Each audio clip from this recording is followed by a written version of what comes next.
Well, we're going to head topside to see what's going on. You hurry over soon as well, all right, Nervalet? Whoa! What next? The all-devouring narwhal isn't here, so I'm no longer getting any interference. I can finally catch the scent of your power, what it's made of. It is the authority of the planet's primordial dragons, but with something very similar to a god's curse mixed in. It's quite a novel blend. I'm sure I've encountered something like this before. What was it again? I do not know what you speak of. Of course. How could I forget? You should have the remains of the third descender on your person, yes? Remains? I've never heard of any such thing. According to your parlance, I believe it may be called a gnosis. Well, that much is true. After Focalor's divinity faded, she handed her gnosis to me. But I fear I have never heard of it described in the manner that you— I've been training with my master, the Foul, ever since I was young, and I have never returned to the surface since. So most of the information I possess, I got from him. It is only natural for those who are greater than humanity to possess a different sort of common sense, which is why there are so many problems in our attempts to communicate with humans.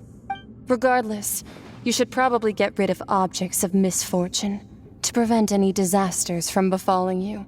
To live in itself is a blessing. But once a person dies, the bonds he once had with this world shall all turn to curses. What do you mean by that? No need to fret. These are just my personal thoughts, and my reason for no longer wishing to return to the surface. This third descender you refer to, who are they? And when did they die? Master never mentioned them to me. Perhaps it just wasn't that important for me to know. If you're interested, though, I could ask him. I'll be sure to pass the answer on to you next time.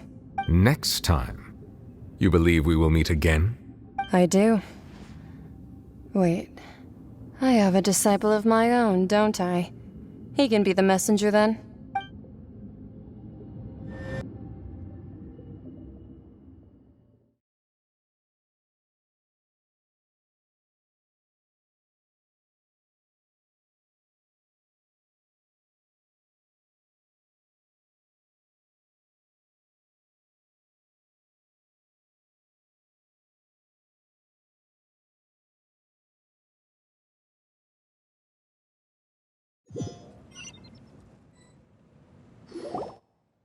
That's what she told me. Whether it would prove useful or not. The third descender? So that's what the Gnosis actually are. Paimon just thought they looked like chess pieces. How could they be a person's remains? All the same, assuming that there was no misunderstanding or special metaphor at play, that is what she meant to say. And she said that it would bring misfortune and that you should check it, which is why you gave it to the Fatui. If she speaks the truth, then I would simply be putting Fontaine at unnecessary risk by keeping it here.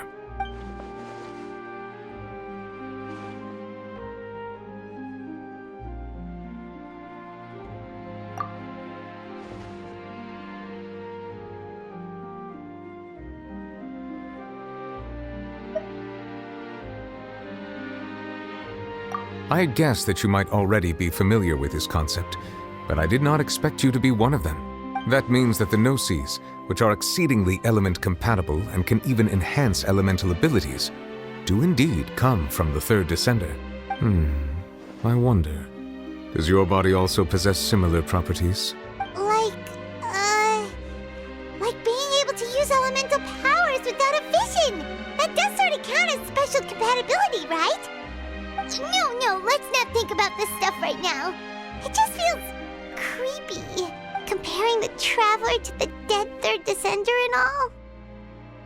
That's what you say, but this topic still feels like bad luck.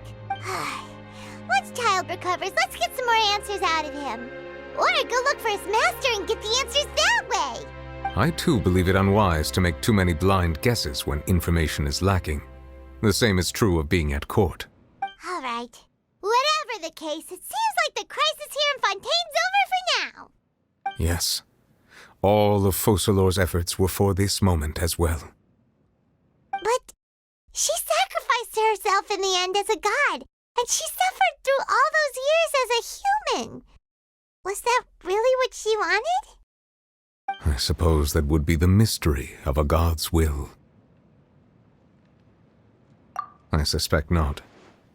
But once in a while I too would guess that if wishes were like the clouds in the sky, they will one day return to the earth as raindrops. Life flows like water, and rain is the final answer. The water levels may sometimes tilt one way or another, but the rain falls fairly upon all. And what ultimately is the difference between the rains that fall upon all of us?